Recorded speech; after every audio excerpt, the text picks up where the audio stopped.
सेवानिवृत्त PSI ज्ञानदेव नागरे, आमचे मित्र श्री राठीजी आणि इतर शेतकरी हे माझे जुने सहकारी आहे.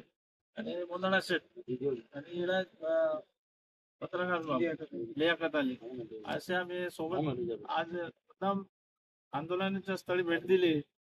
एवढं शांततेत आंदोलन चालू असून त्या शेतकऱ्याच्या ज्या मागण्या आहे त्या शेतकऱ्याच्या मागण्याबाबत आमची सगळ्याची सहकार्याची भूमिका असते.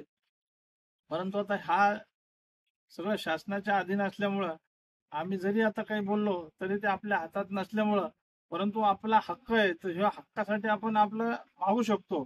या हक्कास जेवढे मी शेतकरी बांधव इथं बसलेले आहेत त्यांच्या मागण्यास आमचा संपूर्ण पाठिंबा आहे. आणि मी पण एक शेतकऱ्याचाच मुलगा आहे. आता सध्या तर शेतीच करतो. मी सध्या सेवानिवृत्त असून या शेतकरी लोकांना न्याय मिळावा, माझ्या शेतातून सुद्धा आमची समृद्धी गेली त्यावेळेला आम्हालाही सुद्धा चांगला न्याय सरकारनं दिलेला आहे. अशाच प्रकारे जे नागपूर मुंबईचे जसं मिळाली लोकांना, ह्याच नांदेड आणि जालना ह्या समृद्धी मार्गाला सुद्धा न्याय मिळावा अशी मी जी मागणी आहे त्या मागणीत माझा संपूर्ण पाठिंबा आहे.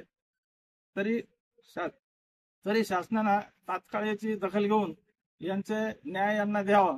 कारण आता पावसाळ्याचे दिवस असताना अशा पावसात बसणं हे करणं, तसेच आमच्या पोलीस बांधवांना सुद्धा ड्युट्या कराव्या लागतात. आता त्यामुळं यांचा लवकरात लवकर यांना न्याय मिळावा अशी मी विनंती करतो.